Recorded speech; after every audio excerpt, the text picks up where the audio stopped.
Hello အားလုံးပဲမင်္ဂလာပါကျွန်တော် YouTube channel ကကြိုဆိုလိုက်ပါတယ်နော်အားလုံးပဲဒါကကျွန်တော်ရဲ့မနက်ခင်းဒီချိန်လောက်တဲ့အချိန်လေးပေါ့နော်ဒီမှာပါဒီနေ့ကမိုးနဲ့ရွာတော့မိုးလေးနဲ့အောက်နေခါတဲ့ဒီချိန်ဆိုရင်ဒီမှာကနေထွက်နေပြီမနက်နေထွက်ရဲ့အလားမနက်နေထွက်အချိန်ကြည့်ရတဲ့လုံးဝစိတ်ကိုဆွေးနွေးစီပြီးလုံးဝလှပမြင်ကွင်းခုခန်းစားရစီပါတယ်ဒီမှာတော့မိုးရဲ့အောက်နေတော့နေလည်းမထွက်ဒီမှာပေါင်းလုံးမရှိပါတယ်နော်အားလုံးပဲနော်မနက်စောကြီးချိန်မှာအဲ့နေကြတော့ပဲလားလို့နော်မနက်စောကြီးမထားတဲ့လူတွေရဲ့အဆိုးကျိုးကျွန်တော်ပြောပြမှာပဲဘာလဲဆိုတော့မနက်ခင်းကိုမထားဘူးအဲ့နေတဲ့ကြောင့်မနက်ခင်းရဲ့အလှပအောင်ခံစားနိုင်ဘူးနော်မနက်ခင်းနေထွက်အလှပလုံးဝတဘာဝ natural beauty လုံးဝလှပကျွန်တော်ကလုံးဝဤသဘောအေးရဲ့ခံစားချက်လုံးဝသဘောကျတယ်ဗျအဲ့ကြောင့်ကျွန်တော်မနက်စောကြီးထားတယ်နော်ဟိုမနက်စောမထားနိုင်လူတွေတော့စိတ်မကောင်းပါဘူးပေါ့နော်တခါတော့ထားကြည့်ပါလို့နော်မနေ့ဆိုမထားကြတဲ့လူတွေမနေ့ဆိုထားပြီးတော့နေထွက်တာစိတ်ကြည့်ပြီးခံစားကြည့်ပါလုံးဝ feeling လုံးဝခံစားလို့ကောင်းတယ်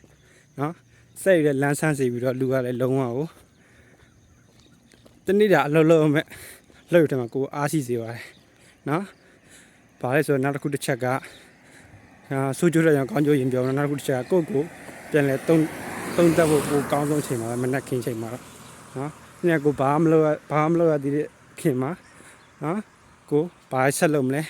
ကိုဘယ်လိုလုပ်မလဲကိုဘယ်လိုလူစားမျိုးလဲဆိုတာကိုသုံးသက်လို့ရပါတယ်ကိုဘာလိုအပ်နေဆိုတာကိုမနက်ခင်းမှာကိုသုံးသက်တဲ့အတွက်ကြောင့်ကိုလိုအပ်ချက်တွေကိုလည်းကိုသိသိလာတာဖြစ်ပါတယ်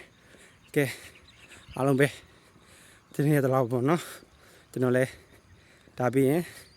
လောက်သွားယူမှုချအောင်မယ်ကျွန်တော်ကထိုင်နိုင်ကြမှာဆိုတော့ဒီနေ့နေ့စားသမားလုပ်နေရတာပေါ့နော်လောဆယ်တော့ဒါပေမဲ့ကိုကျွန်တော်မဆက်ပါစိတ်လည်းမကြပါဘူးကိုဒီချိန်မှာကိုအကောင်းဆုံးလေးလာတည်ယူနိုင်တယ်အကောင်းဆုံးကိုစူးစမ်းမယ်ဆိုတဲ့စိတ်တစ်ခုနဲ့ကိုလိုရတဲ့ပညာသင်မယ်လက်ရှိမှာလည်းကိုဒီများလှုပ်နေတဲ့ကြောင့်ကျွန်တော်မနေ့ဆိုလှုပ်သွားရအောင်မယ်ဒီချိုးပြီးလှုပ်သွားမယ်ပြန်လာရင်လည်းကျွန်တော်9ရက်ထူပြန်ရတာပေါ့နော်ပြန်လာရင်နောက်ပြီးတော့ဒီအမတယောက်မှလည်းကျွန်တော်ဟိုသူ့ရဲ့အလုပ်တွေနေဝိုင်းလုပ်နေတော့အနေဆိုအခန်းပြန်ရောက်ချိန်က9နိုင်10နိုင်ပဲ